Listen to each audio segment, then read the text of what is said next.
Hi, I'm Jason Scott. I'm a mortgage broker with TMG, the mortgage group here in Edmonton. Hi, I'm Travis Ball. I'm a real estate agent with Blackmore Real Estate. And today we are debating, should you do an Airbnb for your house or should you do a long-term rental? So we have a friend who's looking at moving out of the city for a period of time. Maybe she's going to sell her house, maybe she won't sell her house, but the immediate debate is short-term rental, long-term rental. Personally, I'm all about long-term. Normally I'd say long-term rental for the stability, but in this case the house would be a beautiful Airbnb. It's in a great neighborhood that would be easy to market, and I think that there'd be a better return on a monthly basis for an Airbnb. So monthly return, like you'd get more, so your overall average nightly rent over the course of the month would do better than the long-term rental? I believe so, yes. Okay.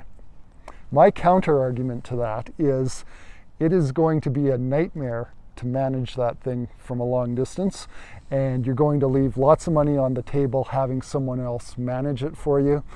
Depending on the type of property, you could easily do an executive rental, especially in this particular house case.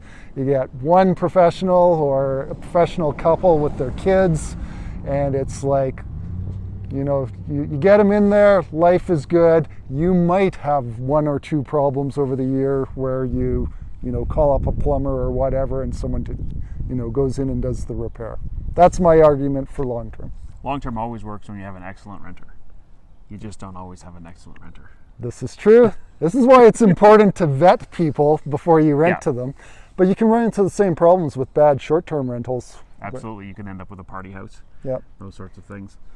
It depends on who's managing it for you and what your risk tolerance is. Yeah. So if you're getting a mortgage, it is a whole lot easier to get a mortgage for a long-term rental. So let's say you're buying a property with the intention of making it a rental property. Lenders are fine with that. Lenders absolutely hate short-term rentals, and the reason for that is higher wear and tear on the property for starters. There's insurance issues, so on and so forth. So from a financing point of view, I'm going to go with I'm right. Well, there are a lot of good points for that. In our friend's case, I think that the Airbnb or maybe a high-end executive rental would work. One of the downsides to Airbnb is what we saw in BC with a government outlaw. Right, yes. On any town over 10,000 or something like that. Yep. So a lot of people are stuck with properties that they intended to pay for with Airbnb who now have to somehow make them monthly affordable. Yep. And at BC prices, you can't do that. Yeah, for sure. Well, and they did that intentionally to shake out more inventory for people to live in. So that's a whole other debate. I think there is definitely the potential for a big target on or bullseye on Airbnb properties. I mean, condominium corporations hate them.